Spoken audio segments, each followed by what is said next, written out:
Good morning and welcome. Let's try that again. Good morning and welcome to the Unitarian Universalist congregation at Shelter Rock. I'm Reverend Ned Wight, the interim senior minister at this congregation, serving with the Reverend Jennifer Brower, who is up here to my left, your right. Natalie Fenimore, our other minister here on staff, is in Boston with the coming of age group, as is Oscar Sinclair, our ministerial intern. People cannot hear Chris, so there must be, am I doing something wrong, or is that's better? So whatever I was doing, I'll start again. Here I am. All right, here.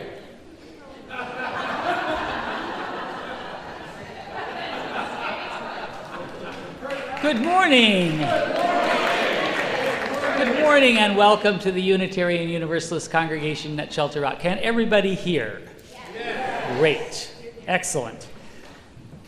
I'm Reverend Ned Wight, the interim senior minister here at the congregation, serving with Reverend Jennifer Brower to my left, and the Reverend Natalie Fenimore, who is off in Boston with the coming of age group this weekend, as well as Oscar Sinclair, our ministerial intern. I'd like to just make a few announcements before we continue with our service. Grade 7 is hosting today's UU Cafe.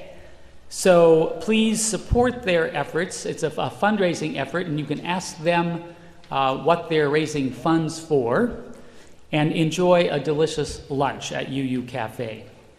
There will be a congregational meeting here after UU Cafe. I think it's around 1 o'clock. Is that right, Arnold?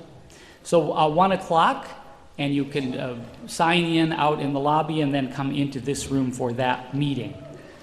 There's a hearing on Wednesday at 7:30 here in the worship room about the budget and about a petition to revise the housing resolution. So that will be here on Wednesday.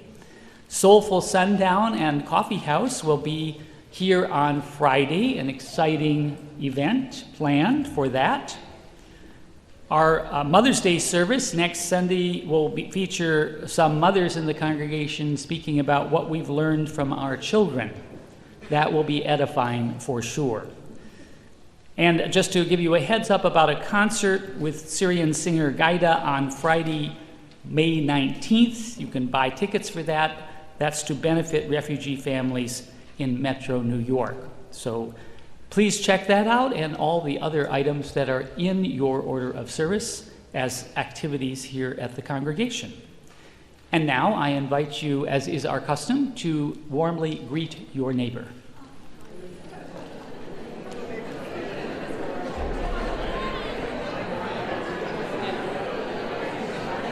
And also good morning to you too. Yes, all will be well. That's not mine. That was going to stay here.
In opening, I share with you the words of Tony Vincent.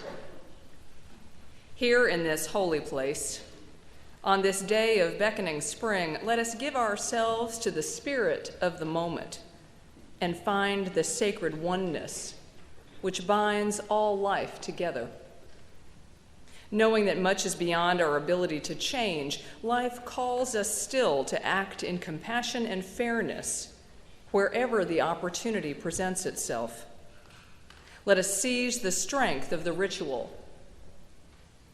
Let us remember, renew, and relive the taste of hard-fought struggles in the human search for justice. We're hungry for the lessons of the past and for guidance toward the promise of the future. May we be open to all that expands our awareness and welcome all to enter our embrace. Amen.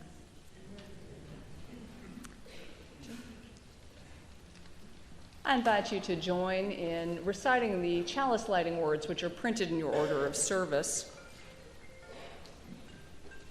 Before we do that, we're going to turn off that phone. Before we do anything else, turn off your phones.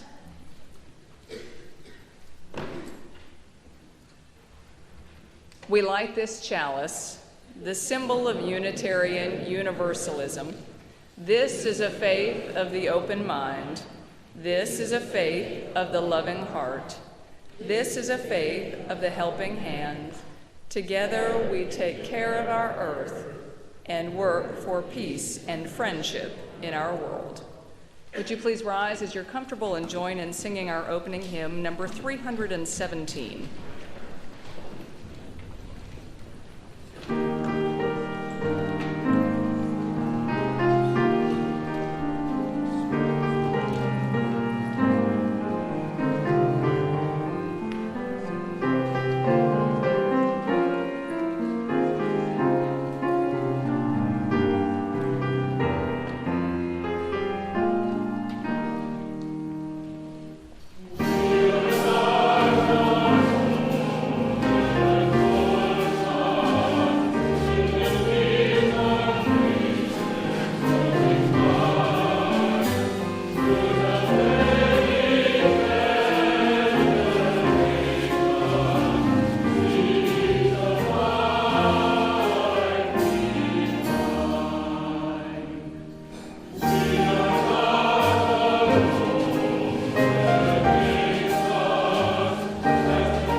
Please remain standing for our words and song of affirmation, printed in your order of service. Let us say together, love is the doctrine of this congregation, the quest of truth is its sacrament, and service is its prayer. To dwell together in peace, to seek knowledge in freedom, to serve human need, this do we affirm and covenant with each other.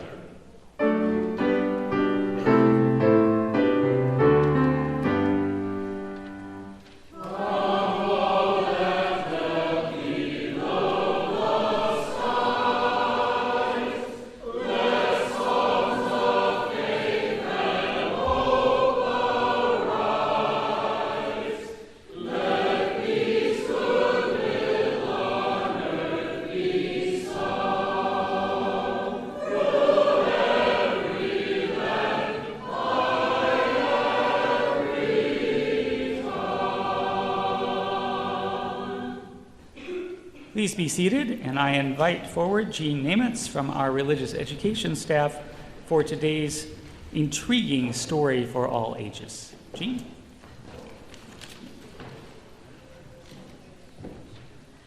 Good morning, everyone. Good morning. Hi.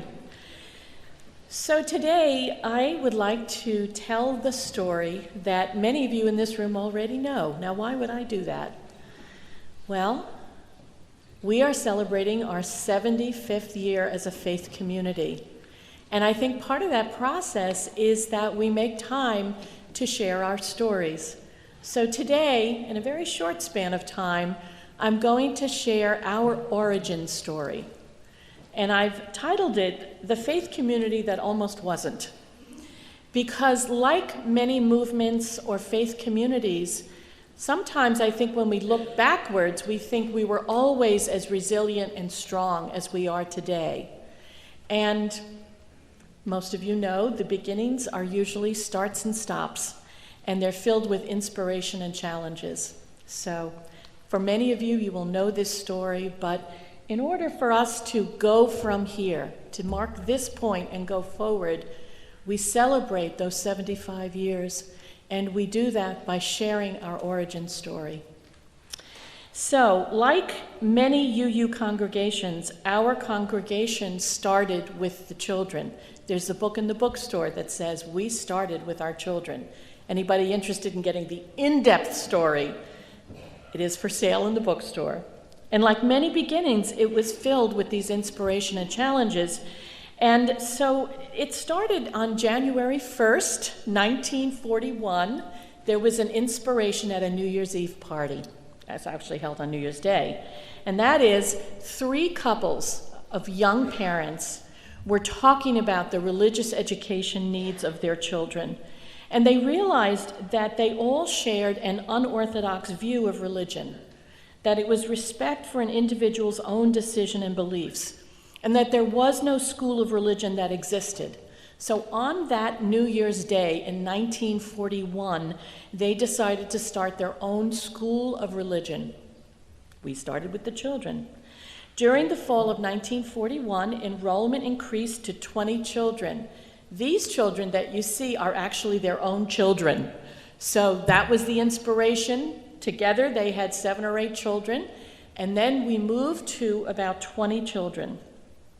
And although we had many, many names as we progressed through our early beginnings, the name for this school of religion at this point with 20 children in 1941 was the Unitarian Church School for Northern Nassau County. There are some of us in this room who feel that perhaps we live in troubled times. Well, here is the statement of purpose in 1941 for this school of religion. In this time of national crises, it is more important than ever to remember the spiritual needs of the growing generation.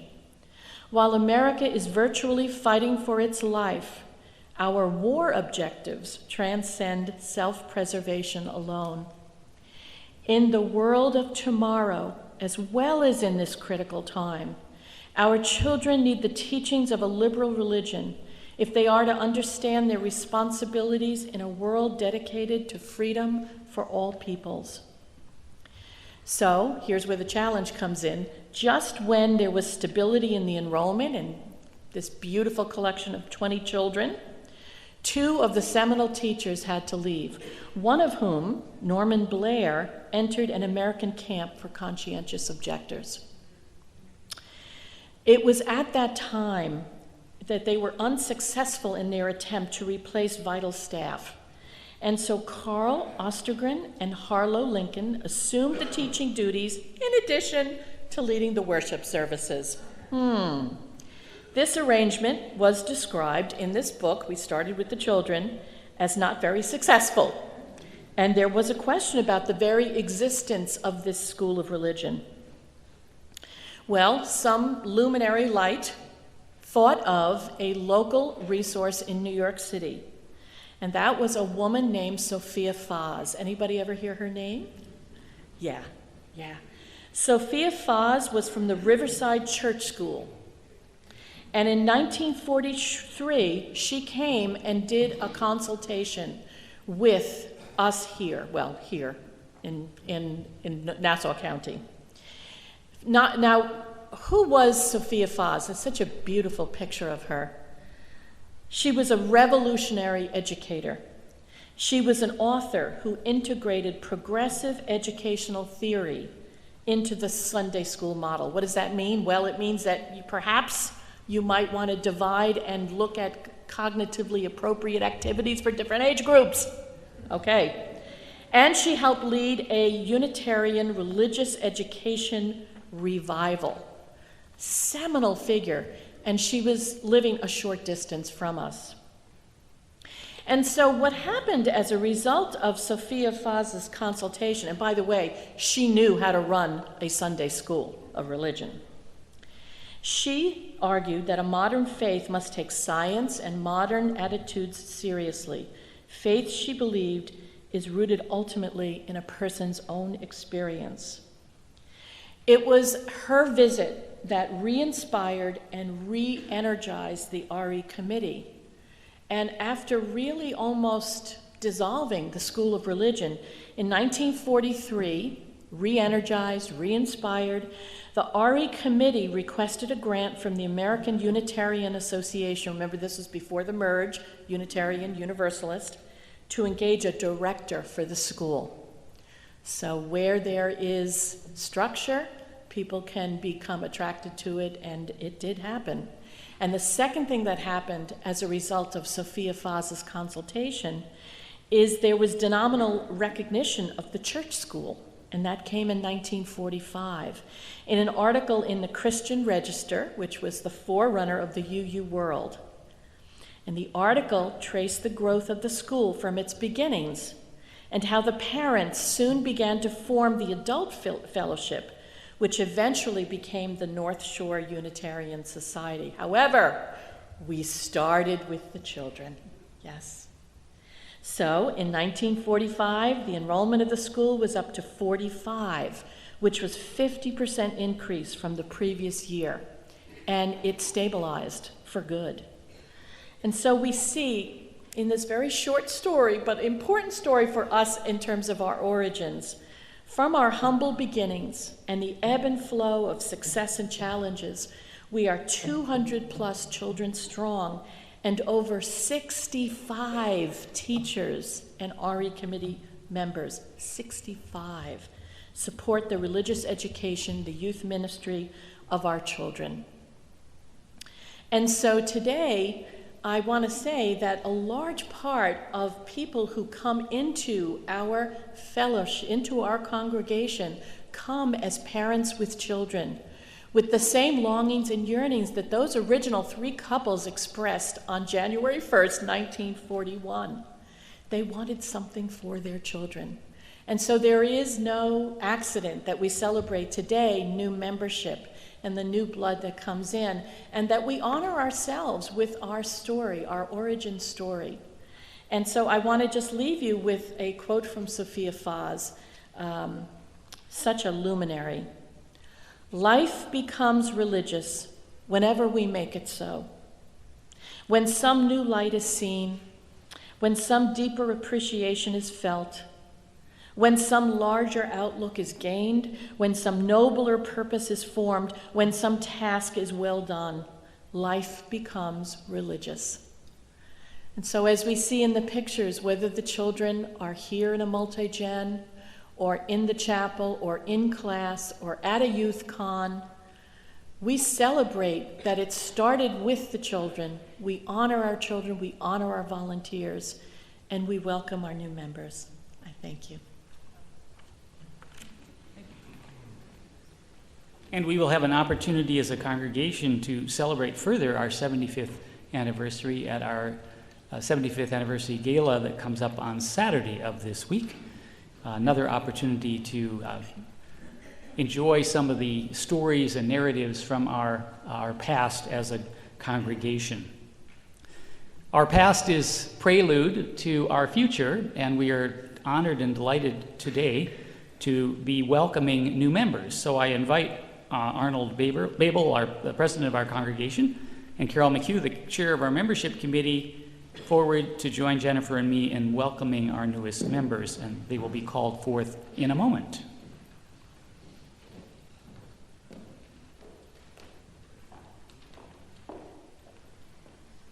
Good morning. As chair of the membership committee, it is my joy to welcome those who have decided to join our congregation and draw more deeply from this well of community of faith.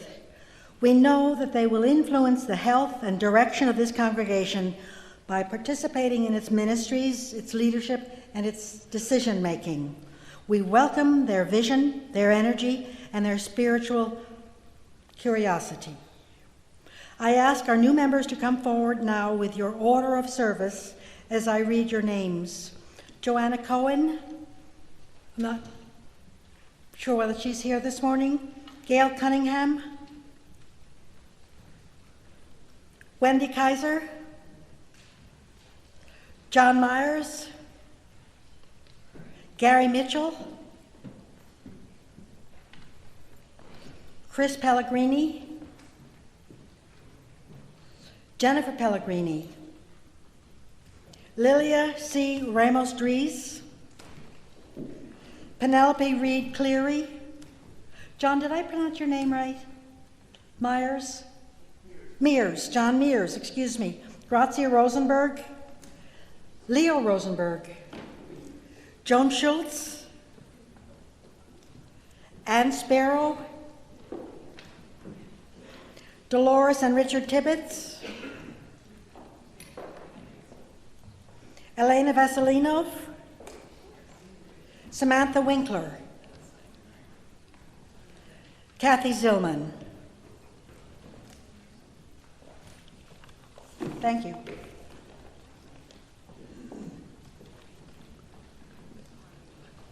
Before I give the formal part of my address, I'd like to give my personal address to you. This is more than a place of worship. It is a place of camaraderie.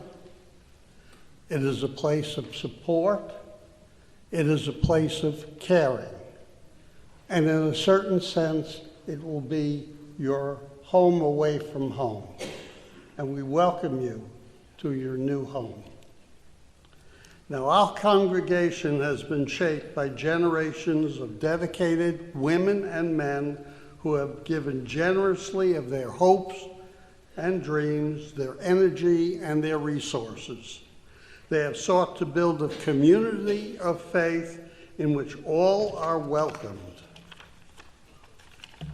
and appreciated, and where all may find a center for inspiration, growth, and service.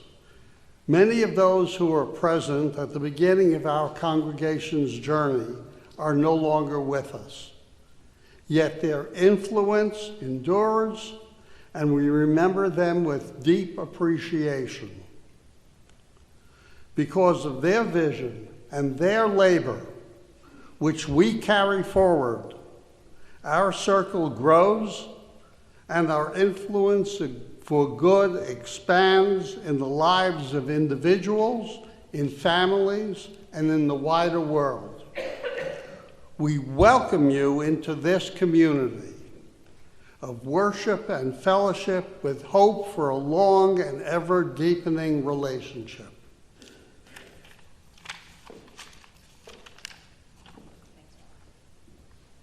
I invite the newest members to say together the words of affirmation which are printed in the order of service. When they are finished, we will follow with our portion. Are you all ready? Yes, ma'am. She just ma'amed me.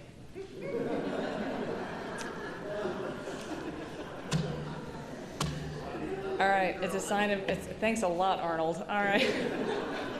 All right, you ready? I'm going to help you all. We're going to get started. We enter into membership, go ahead, and freely and gladly, with an understanding of the Unitarian Universalist faith and of the responsibilities appropriate to membership in this community. We are ready to join with you on a common spiritual journey and willing to add our portion, great or small, to the Unitarian Universalist tradition. Friends, would you join in our response to our new members? We welcome you to this congregation to share our dreams and to join your strength and wisdom with ours as we create the future together.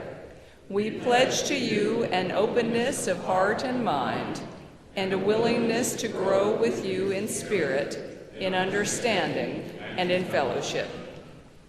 As a further expression of our welcome, we extend to our new members the right hand of fellowship.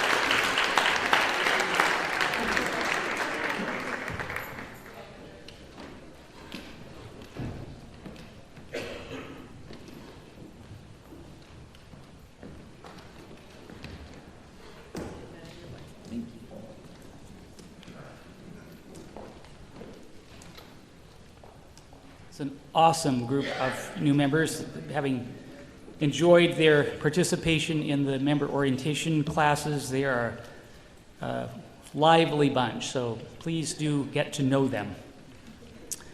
New members agree to commit their time, their talent, and their treasure to this congregation so that it might thrive and grow in numbers and in strength and in depth. The varied program life of the UU congregation at Shelter Rock relies upon the generosity of members and friends. Generosity is its own spiritual discipline. I invite the ushers to come forward to give us a chance to exercise that discipline.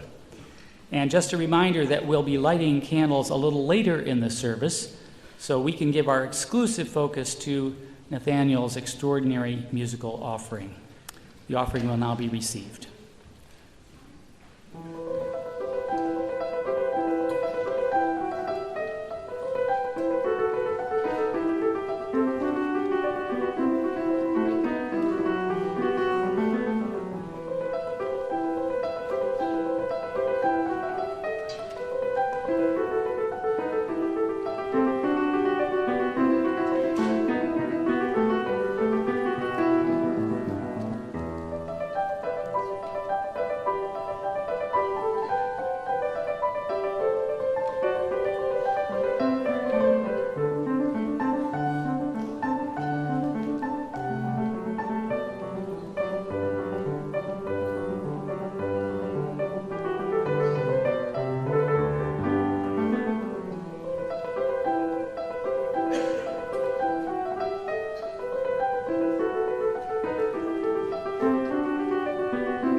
Would you join with me in responsive reading number 580 in the back of the gray hymnal?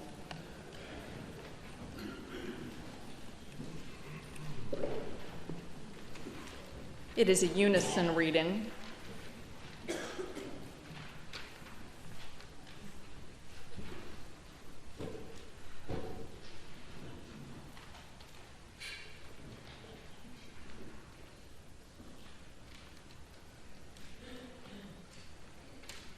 Please join me. The central task of the religious community is to unveil the bonds that bind each to all. There is a connectedness, a relationship discovered amid the particulars of our own lives and the lives of others. Once felt, it inspires us to act for justice. It is the church that assures us that we are not struggling for justice on our own, but as members of a larger community. The religious community is essential, for alone our vision is too narrow to see all that must be seen, and our strength too limited to do all that must be done. Together our vision widens, and our strength is renewed. We invite those who wish to now to come forward to light candles of sorrow or yearning, of memory, of hope, of joy or anticipation.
Let us join in some moments of quiet and meditation.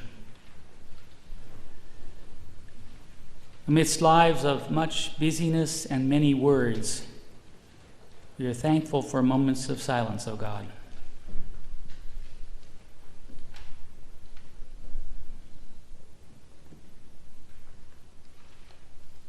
In silence, we discover the contours of our own spiritual paths. We thank you for the amazing variety of these paths.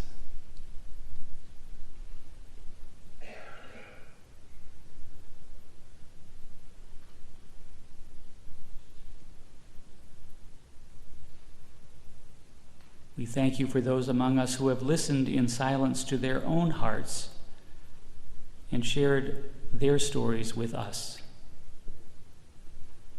Help us recollect the adventures and misadventures of our own lives, that we too might discover greater self-knowledge and deeper self-acceptance.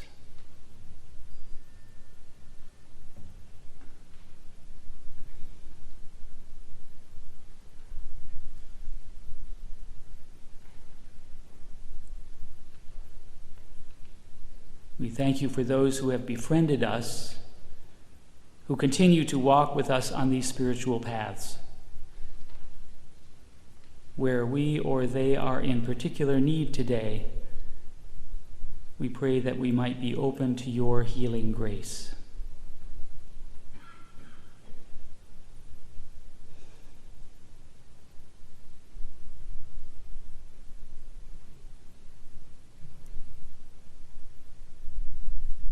In all our zigzag journeys, O God, we ask you for your continuing presence.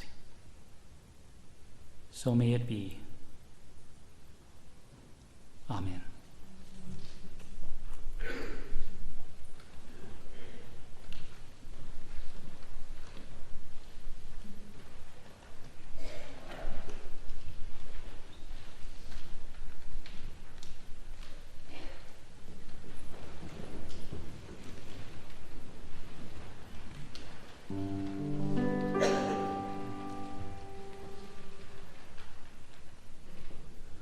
Amen.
it is such a gift to be serving a congregation with a choir that does the music that our choir and our musicians perform.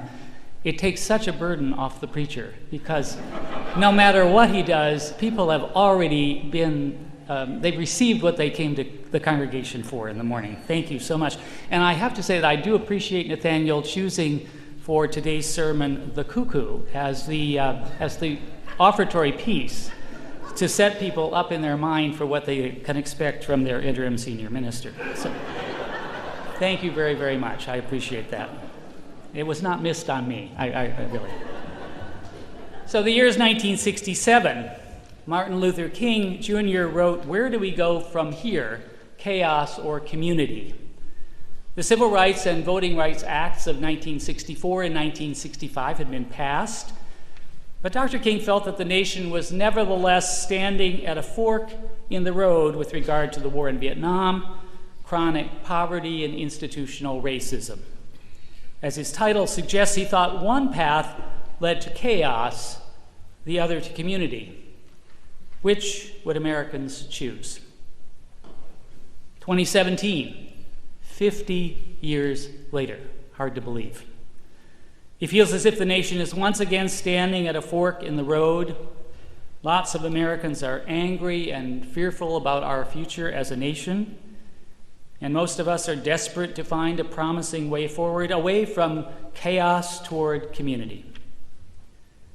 Dr. King's faith taught him that racism was a sin, an offense against God and God's intent that human beings created in God's image are called to create, beloved, community in their relations with one another. His faith taught him that remaining silent in the face of blatant injustice would be its own sin. So he spoke out. He preached and protested, he organized and agitated, and he wrote the book, Where Do We Go From Here? Trying to point us in the direction of staying on course to fulfill the promise and early progress of the civil rights movement to eradicate racism and white supremacy, about which he wrote in the book. It was sobering for me to reread this book 50 years later. Yes, there have been significant gains for some members of racial minorities in America, but the underlying system and dynamics of racial inequity remain largely intact. We Unitarian Universalists discovered that for ourselves last month in a painful way. UUA President Peter Morales resigned on April 1st, 3 months before the end of his term. Two other senior staff people, Harlan Limpert and Scott Taylor, resigned shortly thereafter. A controversy over UUA hiring practices prompted these resignations. Despite the UUA's public commitment to become an anti-racist association for at least 2 decades, almost all of the top staff positions at the UUA are still held by white people. The hiring of a white male minister to a regional leadership position in March touched off the most recent firestorm of criticism of the UUA and its progress toward building a multicultural staff. The Board of Trustees has chosen a 3-person team to serve as interim co-presidents of the UUA until June, when a new UUA president will be elected from among 3 women candidates. Last week, Jennifer Brower preached eloquently about words, the power of words to inspire, to inflame, to irritate, to anger, to mobilize. Words have power. Last week or today, over 600 UU congregations have participated in a teach-in on white supremacy. White supremacy, a powerful phrase, a loaded phrase, associated in most of our minds with apartheid in South Africa or slavery in the American South or organizations like the Ku Klux Klan, dedicated to preserving the power of white people over people of color by whatever means necessary, including exclusionary legislation, intimidation, even violence. White supremacy is not a phrase that most of us would ever want to be associated with the UUA. Yet some UUs have chosen white supremacy to describe their own association. Why is that? For many persons of color who are UUs, there isn't much difference between institutional racism and white supremacy, since the effect in either case is to disadvantage people of color relative to white people. And white supremacy has the advantage of carrying a much higher shock value, triggering in most of us a strong emotional reaction that forces us to stop and take notice. As Jennifer cautioned us last week, it would be a shame to let a phrase that triggers strong feeling in us divert us from staying in dialogue to understand what's being said by our fellow UUs speaking out of their own life experiences. Labeling the underlying problem white supremacy forces us all to dig deeper in our analysis of what's wrong at the UUA and to consider the possibility that racial bias is operating more powerfully and more insidiously than we originally thought. It is an invitation to re-examine our policies, our practices, and our attitudes, both what we're aware of and what we aren't. As Bill Sinkford, one of the UUA's interim co-presidents, and Mary Catherine Morn on the UUA staff told us at a forum here last week, our task as members of the wider UU community is to persevere, to stay connected, to continue our quest together, not to give up on one another even when we may feel offended or hurt or angry or saddened by the way we felt treated or troubled by the way we see ourselves treat others, especially those with whom we disagree. The UUA stands at a fork in the road. Which way leads to the promise of restoration? We can't be sure, but we can commit to throw our lot in with one another and choose to walk down the same road together. We hope away from chaos and toward community. At UUCSR, we find ourselves at another fork in the road. A month from now, on June 4th, we'll have our annual meeting. There are several important institutional decisions on the agenda of that meeting: election of officers, approval of next year's budget, consideration of changes to the housing resolution that's been submitted by petition of members of the congregation. Over the past 18 months or more, conflict has developed between the Board of Trustees and some members of the congregation. This conflict involves four differences of opinion. First, the merits and risks of instituting a limited liability company, or LLC, to govern Hadley House, our senior residence in Port Washington. Second, the merits and risks of revising the housing resolution as recommended by the petition that was submitted. Third, the authority of the board in making the LLC decision without a vote of the congregation and/or the wisdom of doing so. And four, the respect that people on different sides of this issue either show or do not show to those on the other side. It is not my role or the role of any member of the ministry team to take sides to advocate for a particular position on any of the first three issues. In the best of all possible worlds, this congregation, comprised of compassionate and intelligent people, can and will discuss and debate the merits and risks of each of these issues and vote to determine their collective judgment about which way to proceed. When the Board of Trustees voted last month to set up an LLC, they asserted their right to make this decision without a vote of the congregation. It is generally agreed by all the parties that if the congregation were to approve the resolution submitted by petition at the June meeting, that decision would supersede the board vote to form an LLC, and governance of Hadley House would remain the direct responsibility of the Board of Trustees itself through the Housing Board. So one way or another, the first two questions will be dealt with on June 4th, and the congregation will choose a way forward with respect to the governance of Hadley House. In my mind, the third and fourth issues raise more questions. How do we understand the board's scope of authority to make decisions without congregational vote? As a religious community bound together by a covenant that spells out how we want to act toward one another, what kind of obligation do we have to treat one another with respect, even across a chasm of deep disagreement? Our covenant reads in part, "We will work together to reach our highest potential as individuals and as a community by accepting, respecting, and celebrating differences among us, always remembering the golden rule." And that framing is, do unto others as you would have them do unto you. Expressing thoughts and feelings directly, speaking honestly with kindness, keeping an open mind and listening deeply, balancing our need to be heard with an obligation to listen, assuming good intentions in all interactions, and acknowledging that while we may not always agree with congregational decisions, we will honor the decision-making process and respect the outcomes. So in theory, we promise to act in such a way toward one another that we honor this commitment, this covenant.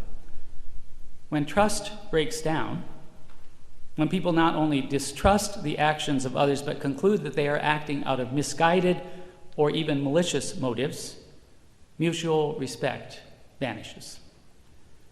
And that's where some of the members of our congregation seem to be in relation to the decision about how to govern Hadley House.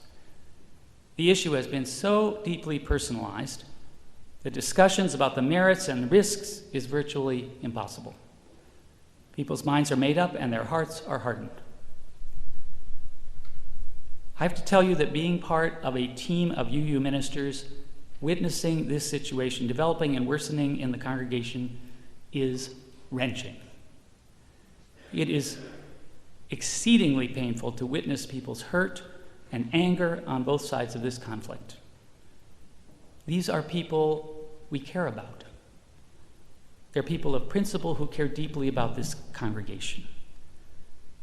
Is there anything about our being a Unitarian Universalist congregation that we can bring to bear on this situation of conflict and hostility? Is there any way to match the level of care about the institution of UUCSR or the institution of Hadley House with a comparable or even greater level of care about the people who make up these institutions?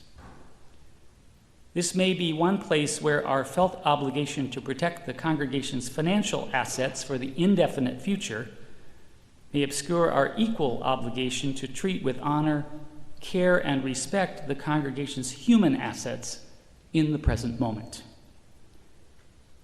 Is there any way for us to reframe the fork in the road that we currently face so that we might find a way to move forward toward deeper community rather than toward greater chaos?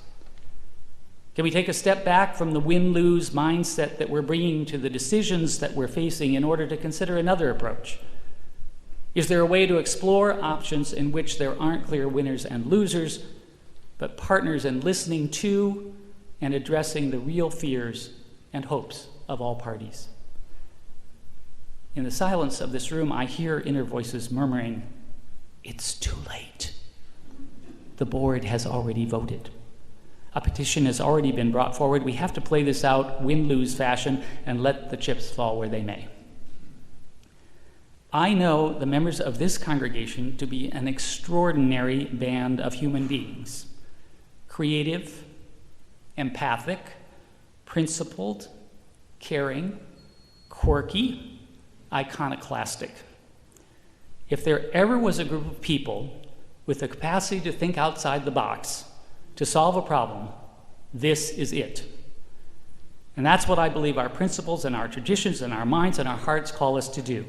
To halt our forward momentum toward chaos, to take a step back from the brink, to put our heads and hearts together to figure out a new way forward away from chaos and toward deeper community.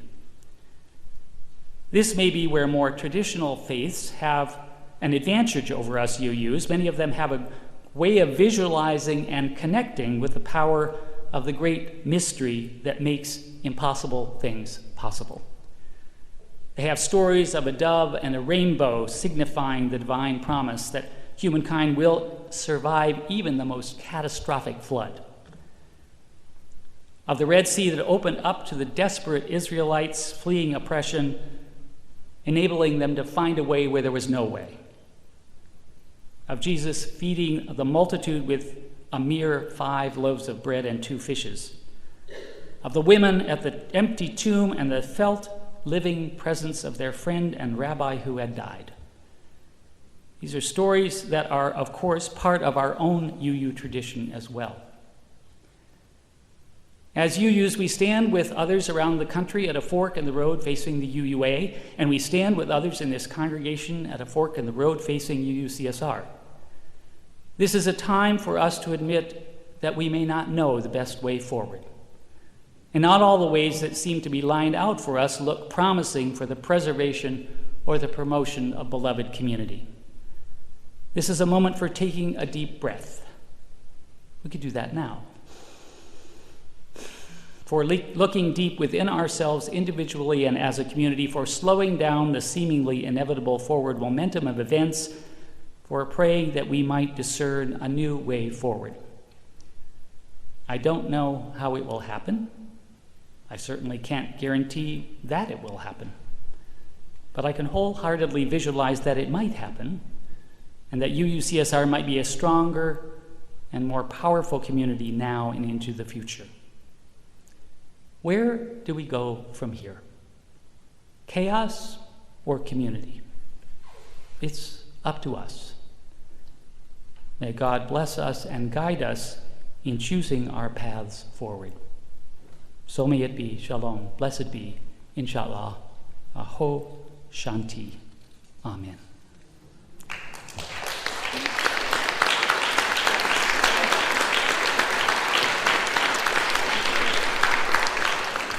I invite us to turn in our great hymnals to hymn number 300, With Heart and Mind, and invite you, as you're able, to stand as we sing this together.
The words of Melvin Hoover.